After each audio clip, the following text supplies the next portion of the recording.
Cabinet को हिंदी में कहते हैं मंत्रिमंडल। जैसे आप अगर हम बात करें मंत्रिमंडल का तो सुनते हैं ना कि मोदी मंत्रिमंडल है, नीतीश मंत्रिमंडल है, या मोदी कैबिनेट है, नीतीश कैबिनेट है ना। मतलब भाई कोई भी सरकार का एक मंत्रिमंडल होता है, उस मंत्रिमंडल में कई मंत्री शामिल होता है, ठीक है ना। उसी तरह से अगर हम कहें कि सेकेंड वर्ल्ड वॉर जो खास करके 1939 में प्रारंभ होता है और 1945 में समाप्त होता है, ठीक है ना। 1939 से 1945 तक जो सेकेंड वर्ल्ड वॉर चलता है हमारा, इस सेकेंड वर्ल्ड वॉर के बाद जो स्थिति था, या हम वैश्विक परिदृश्य में कहें तो वैश्विक परिदृश्य में भी बदलाव होता है। और वैश्विक परिदृश्य में बदलाव यह होता है कि इस युद्ध से पहले तक ब्रिटेन सुपर पावर माना जाता था, ठीक है ना। अब इस सुपर पावर का खिताब जो विश्व स्तर पर अगर हम कहें तो किसके हाथ में है? यूएसए के हाथ में, अमेरिका के हाथ में। मतलब अब विश्व का सबसे बड़ा महाशक्ति कोई है तो कौन है? वो ब्रिटेन नहीं है, बल्कि वो कौन बन गया? अमेरिका बन गया, ठीक है ना। ऊपर से अगर हम चल के देखें तो इस सेकेंड वर्ल्ड वॉर के बाद ब्रिटेन में चुनाव होता है और उस चुनाव में कंजर्वेटिव पार्टी के स्थान पर जो लेबर पार्टी है हमारा, वो लेबर पार्टी का सरकार बनता है, ठीक है ना। और जो क्लेमेंट एटली थे ये ब्रिटेन के प्रधानमंत्री बनते हैं। अब सबसे बड़ा चीज तो ये कि जब क्लेमेंट एटली ब्रिटेन के प्रधानमंत्री बने तो भारतीय स्वतंत्रता के पक्षधर थे। एक तरह से कह लीजिए कि वो भारत को आजाद करने के पक्षधर थे, ठीक है ना। और ऐसा परिस्थिति में अगर हम कहें कि भाई वैश्विक परिदृश्य में जो बदलाव हुआ या ब्रिटिश व्यवस्था में जो परिवर्तन हुआ, ठीक है ना, उसी परिवर्तन के अनुरूप अगर हम कहें तो ब्रिटिश मंत्रिमंडल के 3 सदस्य AB Alexander, lord Pethick Lawrence और सर स्टेफर्ड क्रिप्स, ये 3 मेंबर को भारत भेजा गया। ये तीनों के तीनों जो मेंबर थे हमारे, ये ब्रिटिश मंत्रिमंडल के सदस्य थे, ठीक है ना। और इसीलिए इस योजना को हम मंत्रिमंडल मिशन योजना या कैबिनेट मिशन योजना के नाम से भी जानते हैं, ठीक है ना। तो ये जो 3 मेंबर भारत आए, ये 3 मेंबर को भारतीय नेताओं के साथ बातचीत करके, ठीक है ना, 2 काम करना था। एक तो संविधान, जो संविधान निर्मात्री सभा जो होता है हमारा, या जो संविधान सभा होता है हमारा, ठीक है, उस संविधान सभा के गठन का खाका प्रस्तुत करना था कि आखिर संविधान सभा का जो गठन होगा हमारा, यह गठन होगा कैसे। और दूसरा चीज ये करना था कि जो अंतरिम सरकार है हमारा, ठीक है ना, उस अंतरिम सरकार के संबंध में एक सर्वसम्मत निर्णय बनाना है। अंतरिम सरकार कहने का मतलब ये निर्वाचित सरकार नहीं है। मतलब देखिए, जैसे मान लेते हैं कि जैसे 1946 में ये तय हो गया कि भारत हमारा आजाद होगा, और जब भारत आजाद होगा, अगर मान लेते हैं किसी भी तारीख को अगर भारत को आजाद कर दिया जाता, ठीक है ना, और हमारे यहाँ संविधान सभा का भी चुनाव हो जाता, ठीक है ना। लेकिन सबसे बड़ा चीज तो ये कि ऐसा थोड़ी है कि संविधान सभा 2 या 4 दिन में संविधान बना देगी। संविधान बनने में एक लंबा समय लगता है, ठीक है ना। और इस बीच में जब हमारा देश आजाद होगा और जब संविधान बन के हमारा तैयार होगा, ठीक है ना, तो इस बीच का जो अवधि होगा, इस बीच की अवधि में व्यवस्था को चलाने के लिए एक सरकार चाहिए ना। इसी सरकार को अंतरिम सरकार कहा गया। तो एक अंतरिम सरकार के लिए जो प्रोविजन था हमारा, इस प्रोविजन को भी तय करना था। और दूसरा चीज क्या करना था? तो संविधान सभा के गठन के लिए एक आपसी सहमति बनाना था, ठीक है ना। अगर हम बात करें क्लेमेंट एटली के द्वारा, तो कैबिनेट मिशन योजना के गठन का जो घोषणा होता है ये जनवरी में होता है, और मार्च 1946 में जो कैबिनेट मिशन योजना है हमारा, ये भारत आता है। जब ये भारत में आया तो उस समय अगर हम कहें तो कांग्रेस और मुस्लिम लीग के 3 सदस्यों के साथ, ठीक है ना, जो कैबिनेट मिशन योजना का मेंबर था हमारा, उसके साथ शिमला में एक सम्मेलन होता है मई के महीने में, ठीक है ना। और इस सम्मेलन में अगर हम कहें तो भारतीय राष्ट्रीय कांग्रेस हो और मुस्लिम लीग, ठीक है ना, किसी भी चीज के लिए मतलब एक मत नहीं होता है। और इसी परिस्थिति में अगर हम कहें कि जब एक तरह से कह लें कि एक आंतरिक अंतर्विरोध था, भाई मुस्लिम लीग कुछ और मांग कर रही थी, कांग्रेस का मांग कुछ और था, ठीक है ना। जैसे अगर हम मुस्लिम लीग का बात करें तो मुस्लिम लीग का एक ही मांग था, एक अलग से पाकिस्तान राज्य का गठन। और भारतीय राष्ट्रीय कांग्रेस का अगर हम बात करें तो भारतीय राष्ट्रीय कांग्रेस इससे सहमत नहीं थी, ठीक है ना। ऊपर से अगर हम चल के देखें, ब्रिटिश सरकार भी उस समय ये नहीं चाहती थी कि भारत का विभाजन होना चाहिए। नींद आ रहा है क्या? मतलब अगर हम बात करें तो सबसे बड़ा चीज तो ये कि उस समय तक ब्रिटिश सरकार भी ये नहीं चाहती थी कि भारत का विभाजन होना चाहिए।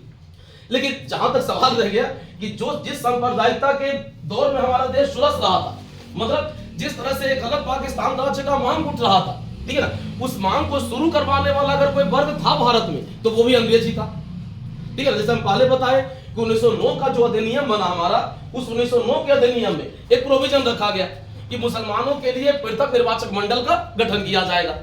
और यही जो पृथक निर्वाचक मंडल का गठन हुआ हमारा, यही कहीं ना कहीं देश के विभाजन के लिए एक आधार बन गया, ठीक है ना। और यहीं से अगर हम बात करें तो आगे चल के कहीं ना कहीं एक अलग पाकिस्तान राज्य के का जो मांग है हमारा, ये मुस्लिम लीग के द्वारा किया जाने लगा।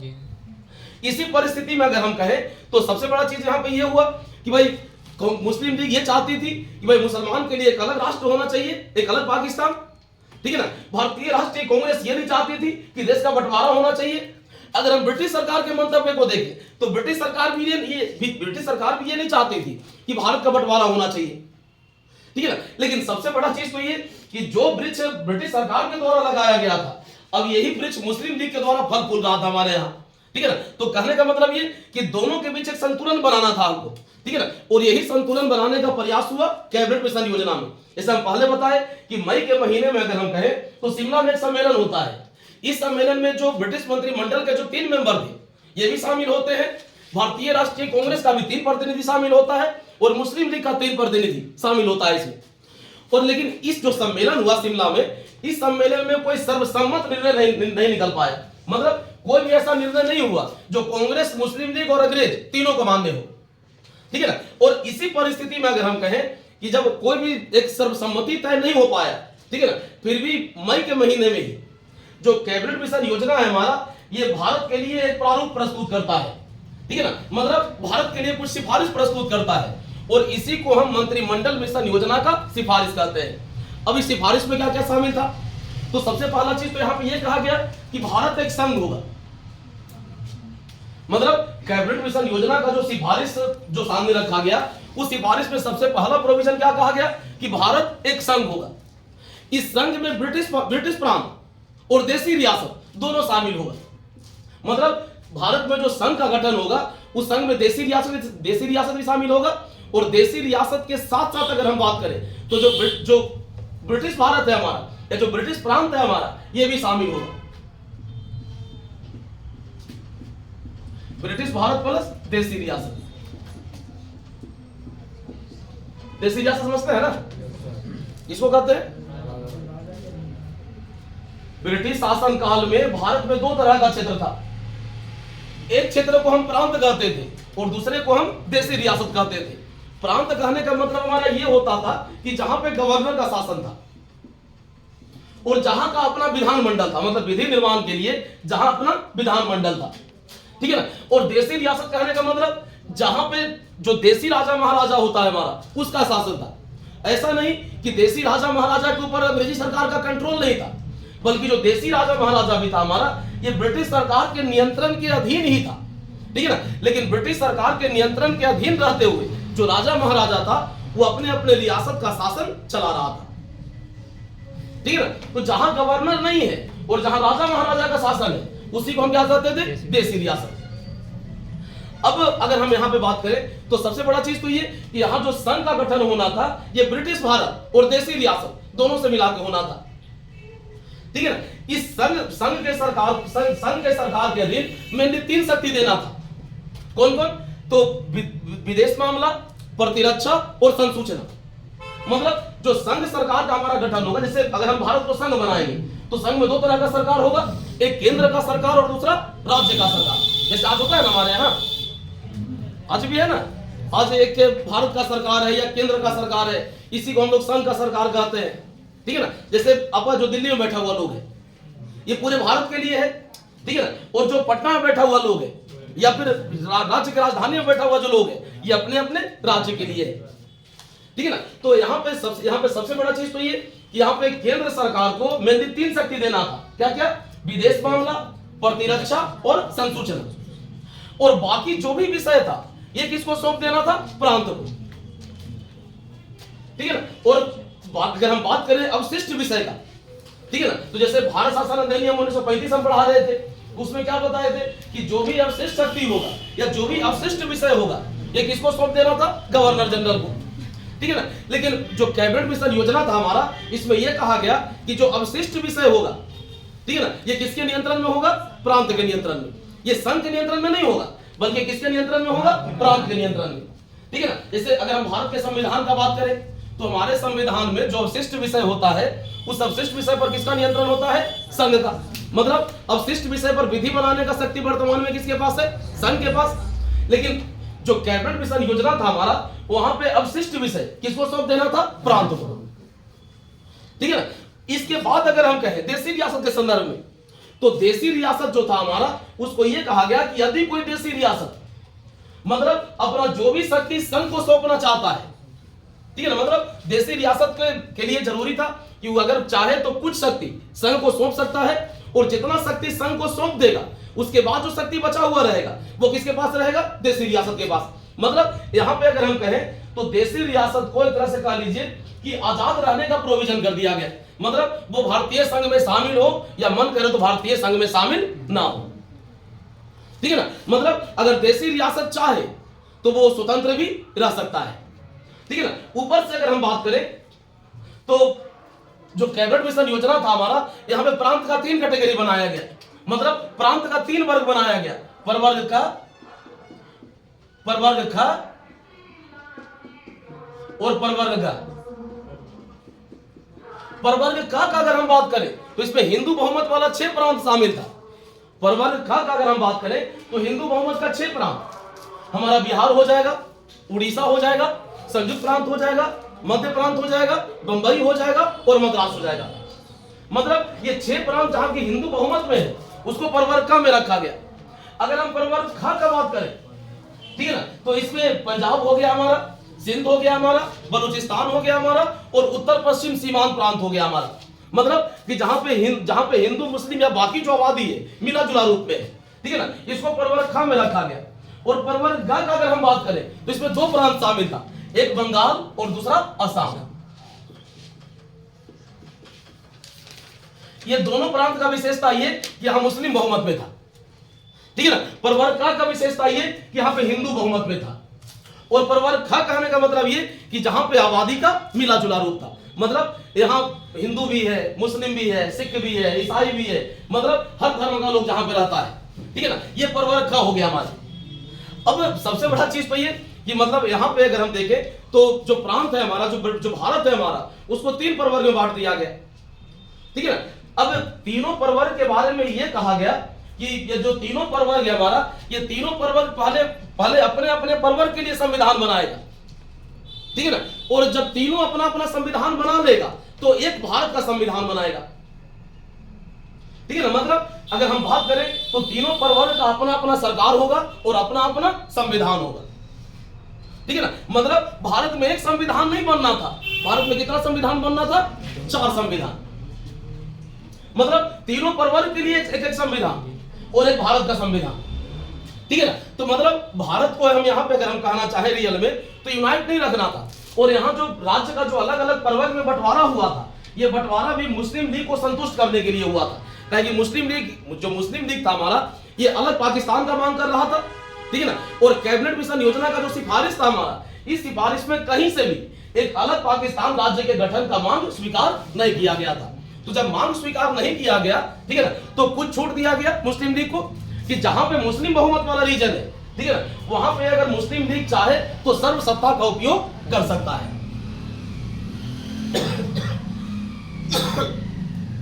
दूसरा चीज यहां पे एक प्रोविजन ये भी किया गया कि भारत के संविधान के निर्माण के लिए एक संविधान सभा का गठन किया जाएगा। मतलब भारत का जो संविधान होगा हमारा, ये भारत का संविधान बनाएगा कौन? तो भारत का संविधान सभा बनाएगा। और इस संविधान सभा का जो चुनाव होगा ये प्रांतों के विधानमंडल के सदस्य के द्वारा होगा। मतलब जो प्रांत है हमारा, उस प्रांत में जो विधानमंडल काम कर रहा है, उसी प्रांत का विधानमंडल का जो मेंबर होगा ये संविधान सभा के मेंबर का चुनाव करेगा। ठीक है ना। अब कहा जाता है कि प्रत्येक राज्य को उसके जनसंख्या के अनुपात में सीट आवंटित करना था। ठीक है ना। और प्रति 10 लाख जनसंख्या पर 1 सीट हमको देना था। अगर किसी प्रांत का जनसंख्या 100 लाख है, 10 सीट मिलेगा। अगर किसी का 200 लाख है, 20 सीट मिलेगा। मतलब प्रत्येक राज्य को जो सीट आवंटित किया जाएगा ये जनसंख्या के अनुपात में किया जाएगा। ठीक है ना। और जनसंख्या के अनुपात में तो होगा ही, और प्रति 10 लाख जनसंख्या पर हम 1 सीट आवंटित करेंगे प्रांत को। ठीक है ना। ऊपर से अगर हम कहें कि प्रांत को जितना सीट आवंटित किया जाएगा, ठीक है ना, वो भी 3 कैटेगरी में बटा हुआ होगा। जैसे मान लेते हैं कि अगर किसी स्टेट को 20 सीट मिल गया संविधान सभा के लिए, 20 स्थान मिला, ठीक है ना, तो 20 स्थान में जो 20 स्थान है ये 3 भाग में बटा हुआ होगा, 3 प्रवर्ग में बटा हुआ होगा। मतलब मुस्लिम, सिख और साधारण। मतलब यहां पे अगर हम कहें कि प्रत्येक राज्य को संविधान सभा के लिए जो सीट आवंटित किया जाएगा ये भी 3 प्रवर्ग में बटा हुआ होगा, मुस्लिम, सिख और साधारण। जैसे मान लेते हैं कि भाई एक स्टेट है हमारा ए, जहां पे मुसलमान का आबादी 12% है, तो मुसलमान को अगर 20 सीट मिला है उस प्रांत को, तो 12% सीट किसको मिलेगा? मुसलमान को।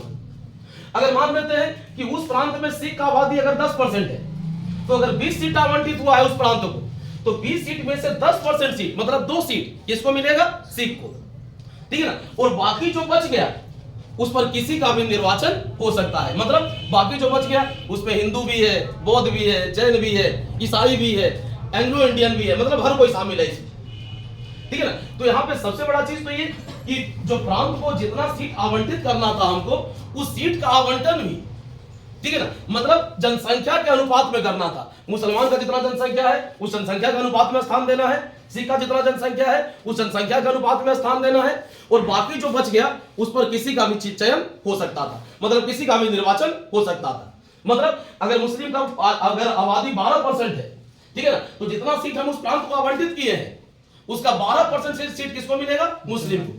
अगर सिख का आबादी 10% है, तो जितना सीट हम उस प्रांत को आवंटित किए हैं उसका 10% किसको मिलेगा? सिख को। और बाकी जो बच गया उस पर बाकी धर्म का लोग या बाकी वर्ग का लोग हमारा काम करेगा, ठीक है ना। बस यही प्रोविजन था।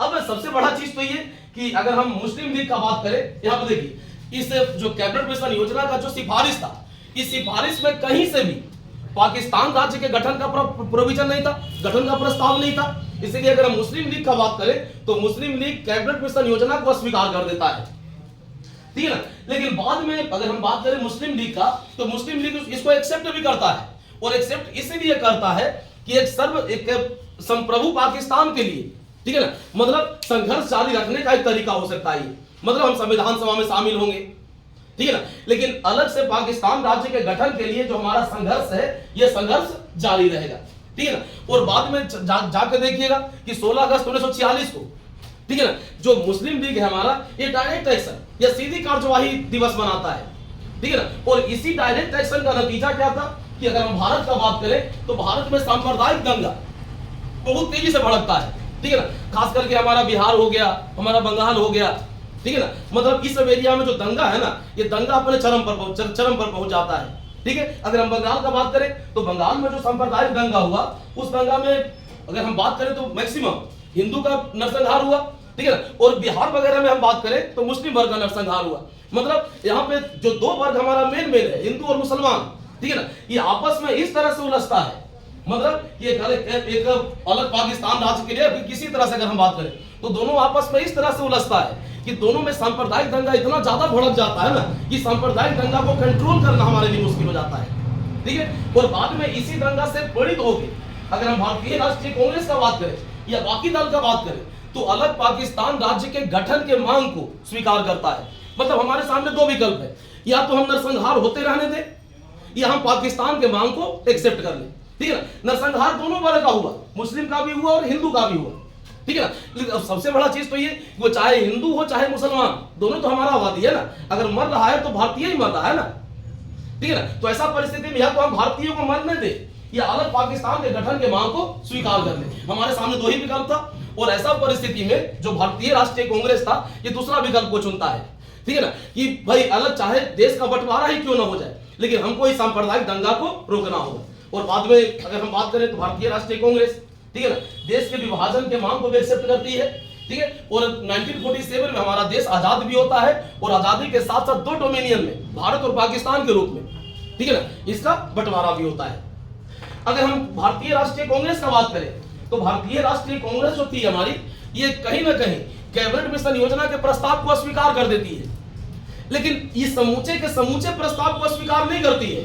मतलब इसका जो विरोध था कि संघ को केवल हम सीमित शक्ति दिए थे, मतलब जो भारतीय राष्ट्रीय कांग्रेस था ये संघ को मजबूत बनाना चाहता था। जैसे अगर हम भारत के संविधान का बात करें तो हमारा जो संविधान सभा बना, मतलब जो संविधान बनाया हमारा, ठीक है ना, इस संविधान में किसका बहुमत था? कांग्रेस का, ठीक है ना। और ये जो संविधान सभा जिस संविधान का निर्माण किया उसमें हम संघ को शक्तिशाली बनाए, ठीक है ना। और जो कैबिनेट मिशन योजना का प्रस्ताव था उसमें संघ को शक्तिशाली हमको नहीं बनाना था, मतलब संघ के पास सीमित शक्ति होना था और प्रांत के पास, तो जो प्रांत है हमारा उस प्रांत के पास अधिक शक्ति होना था। जैसे आप अमेरिका में चल के देख लीजिए, अमेरिका में जो व्यवस्था है कुछ इसी प्रकार का है कि मतलब वहां पे अगर हम बात करें तो संघ और राज्य का जो संबंध है, ठीक है ना, ये संबंध हमारे यहाँ से थोड़ा सा अलग दिखाई देगा आपको। वहां पे मतलब जितना अधिकार वहां पे प्रांत को है उसके तुलना में हमारे यहाँ प्रांत का अधिकार बहुत सीमित है, मतलब अमेरिका से अगर हम तुलना करें तो, ठीक है ना। और ऐसा परिस्थिति में मतलब जो कांग्रेस संविधान में एक मजबूत संघ का निर्माण करता है वो कांग्रेस एक कमजोर संघ से कभी भी संतुष्ट नहीं होता, ठीक है ना। इसलिए अगर हम भारतीय राष्ट्रीय कांग्रेस का बात करें तो कहीं ना कहीं जिस तरह का संघ बनाया गया है यहाँ पे उस संघ से असहमत था, ठीक है ना। ऊपर से यहाँ पे जो कहीं ना कहीं जो सबसे बड़ा चीज क्या था कि प्रांत का 3 प्रवर्ग में बंटवारा किया गया था, हिंदू बहुमत का राज, मुस्लिम बहुमत का राज और जहां पर जनसंख्या मिला जुला था, ठीक है ना। तो इससे भी कहीं ना कहीं जो भारतीय राष्ट्रीय कांग्रेस था हमारा ये भी असहमत, यहाँ भी असहमत था, ठीक है। लेकिन भारतीय राष्ट्रीय कांग्रेस जो था इस मांग को एक्सेप्ट करता है कि संविधान सभा का जो चुनाव है हमारा ये चुनाव इसी आधार पर होना चाहिए, मतलब संविधान सभा के गठन के संबंध में जो प्रोविजन किया गया कैबिनेट मिशन योजना के द्वारा इस प्रोविजन को जो भारतीय राष्ट्रीय कांग्रेस है हमारा इसको स्वीकार करता है, ठीक है ना। और इसी के आधार पर अगर हम कहें तो जुलाई अगस्त 1946 में संविधान सभा का हमारे यहां चुनाव होता है। मतलब जो भारतीय राष्ट्रीय कांग्रेस था ये कैबिनेट मिशन योजना के बाकी प्रस्ताव से असहमत था, लेकिन संविधान सभा के गठन का जो प्रोविजन था इसमें, ठीक है ना, उसको कांग्रेस हमारा एक्सेप्ट कर लेती है। और हमारे यहाँ जो संविधान सभा का चुनाव होता है ये चुनाव भी कैबिनेट मिशन योजना के सिफारिश के आधार पर ही होता है, ठीक है ना। और इसी व्यवस्था के अनुरूप अगर हम बात करें तो सबसे बड़ा चीज क्या हुआ कि एक संविधान सभा का गठन हुआ और ये जो संविधान सभा है हमारा, ठीक है ना, यही भारत के संविधान का निर्माण किया। इसके बाद संविधान सभा देखना है थोड़ा सा।